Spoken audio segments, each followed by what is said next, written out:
Assalamualaikum warahmatullahi wabarakatuh. Perkenalkan, nama saya Muhammad Ridwan dari Fakultas Ilmu Keolahragaan Prodi Pendidikan Kepelatihan Olahraga kelas D. Baiklah, kali ini saya akan menjelaskan sedikit tentang apa itu teori humanistik.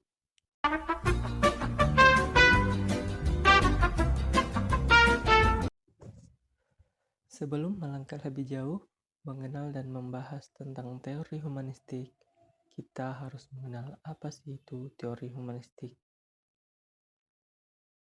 Jadi, teori humanistik adalah pendekatan dalam psikologi yang menekankan pada potensi manusia untuk tumbuh, berkembang, dan mencapai aktualisasi diri. Teori ini menitik beratkan pada pengalaman subjektif manusia mengenai kebebasan dan makna hidup. Konsep dasar teori humanistik. Teori humanistik memiliki beberapa konsep dasar, yaitu aktualisasi diri, motivasi intrinsik, dan pengalaman subjektif.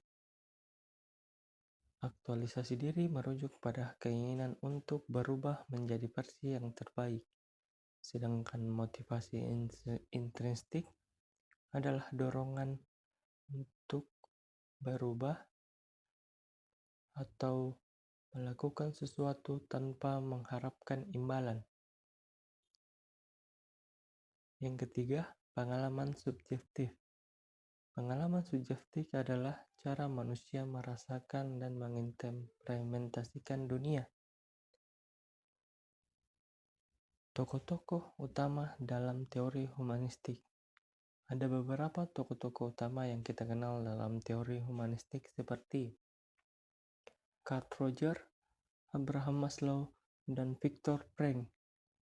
Ketiga tokoh tersebut adalah tokoh utama dalam teori humanistik dengan pendapat mereka yang berbeda-beda.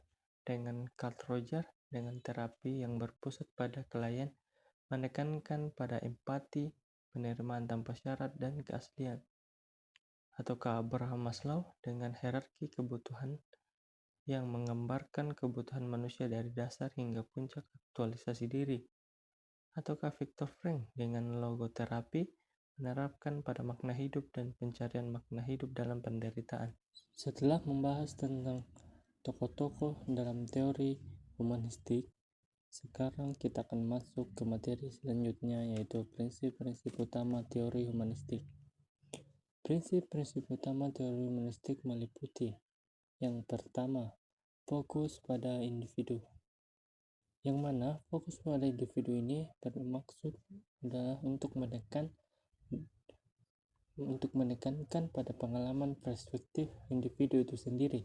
Dan yang kedua, pertumbuhan dan aktualisasi diri. Pertumbuhan dan aktualisasi diri merupakan potensi manusia untuk bertumbuh, berkembang, dan mencapai aktualisasi diri itu sendiri. Dan yang ketiga, kebebasan dan tanggung jawab. Tentu saja, manusia memiliki kebebasan untuk membuat pilihan dan tanggung jawab atas tindakan yang mereka lakukan. Yang terakhir, makna dan tujuan hidup. Ini menjelaskan tentang pentingnya menentukan makna dan tujuan hidup bagi seorang individu. Materi selanjutnya yaitu tentang mengaplikasikan teori humanistik dalam kehidupan sehari-hari. Tentu saja, teori humanistik dapat kita aplikasikan dalam berbagai aspek kehidupan kita, tentunya dalam pendidikan, salah satunya konseling dan pengembangan diri. Dan bergabungnya atau masuknya teori humanistik dalam aspek kehidupan kita itu, kita dapat memperoleh banyak manfaat. Seperti dalam pendidikan itu, kita bisa menciptakan lingkungan belajar yang mendukung dan mendorong pertumbuhan siswa itu atau siswa kita. Yang kedua, dalam bidang konseling, ini juga berguna untuk membantu individu untuk memahami dan mengatasi masalah pribadi mereka yang tidak bisa mereka pecahkan. Dan dalam aspek pengembangan diri juga, ini sangat berfungsi untuk memotivasi individu untuk mencapai potensi penuh dalam diri mereka. Selanjutnya, tentang kekurangan dan kelebihan teori humanistik. Tentu saja, Dari semua teori yang ada pasti ada kekurangan dan kelebihannya, tak terkecuali teori humanistik ini sendiri. Seperti teori-teori lainnya, teori humanistik juga memiliki kelebihan dan kekurangan. Kelebihan yang dimiliki teori humanistik yaitu yang pertama, menekankan pada kekuatan dan potensi manusia.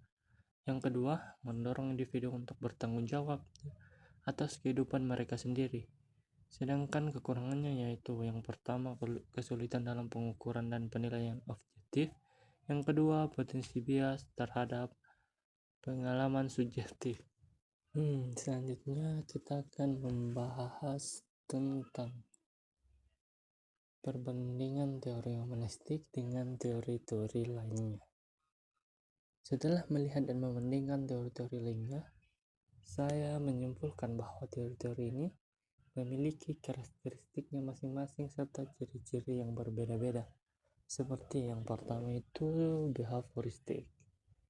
Seperti yang kita ketahui, behavioristik itu lebih menekankan pada pengaruh lingkungan. Yang kedua itu psikodinamik. Psikodinamik itu lebih fokus pada pengaruh alam bawah sadar seorang individu itu sendiri. Sedangkan teori humanistik itu lebih memfokuskan pada pengalaman subjektif, kebebasan, potensi manusia untuk tumbuh dan berkembang. Nah, itulah tadi beberapa teori-teori yang sempat saya bandingkan dan ternyata memiliki ciri-ciri dan karakteristik yang berbeda-beda. Selanjutnya kita akan masuk ke kesimpulan. Nah, kita tadi sudah membahas tentang apa itu teori humanistik, konsep dasar teori humanistik, tokoh-tokoh utama dalam teori humanistik, serta prinsip-prinsip utama teori humanistik. Kita juga sudah belajar tentang cara pengaplikasiannya, kelebihan dan kekurangan, serta membandingkan teori humanistik. Sekarang kita akan masuk ke dalam kesimpulan pada pelajaran teori humanistik hari ini. Setelah memperhatikan, menyimpulkan, dan membaca tentang teori humanistik, saya menyimpulkan bahwa teori humanistik ini memiliki implikasi penting dalam berbagai bidang kehidupan kita, seperti pendidikan, konseling, dan pengembangan diri. Teori ini mendorong kita untuk melihat masalah dan menyelesaikannya dengan percaya pada diri kita sendiri sebagai yang berpotensi kreatif dan mampu mencapai aktualisasi diri. Teori humanistik juga menekankan pentingnya menciptakan lingkungan yang mendukung dan mendorong pertumbuhan sebuah individu. Nah, mungkin itu saja penyampaian tentang teori humanistik dari saya untuk hari ini. Kurang dan lebihnya mohon dimaafkan, dan sampai jumpa di video-video pembelajaran selanjutnya.